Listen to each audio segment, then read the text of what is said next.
he said, and somebody with the kind of views that are maybe a little bit unpopular, which may be right, but may be unpopular, wouldn't necessarily have a chance of getting elected against somebody with no great brain, but a big smile.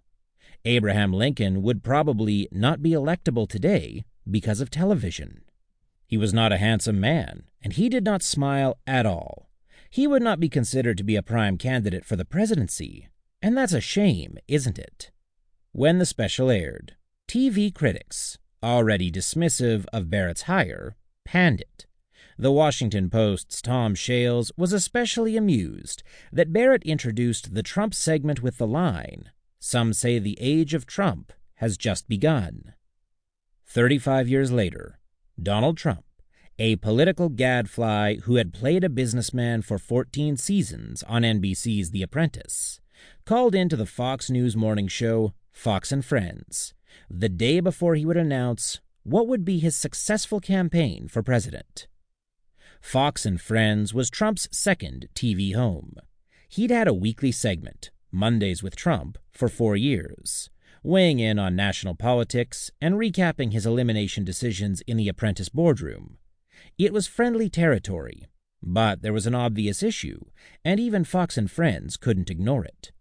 Trump was famous for being obnoxious, and a lot of people hated the sight and sound of him.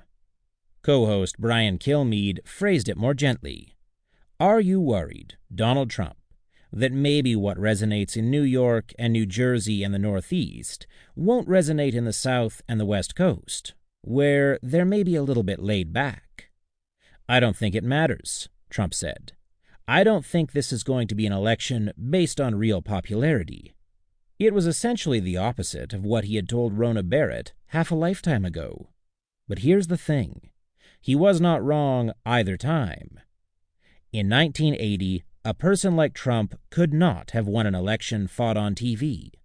In 1980, The Apprentice, a game show on which viewers cheer a businessman who lives in a golden tower as he fires his employees, could not have been a hit either, except maybe as a dystopian parody like the ones in the movie Network.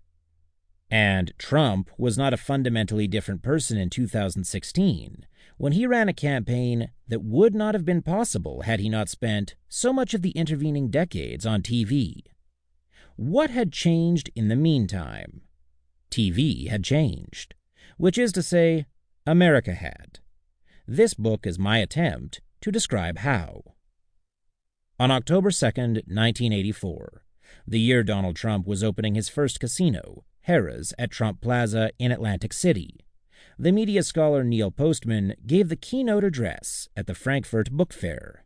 The fair's theme, befitting the title year of George Orwell's 1984, was Orwell in the year 2000.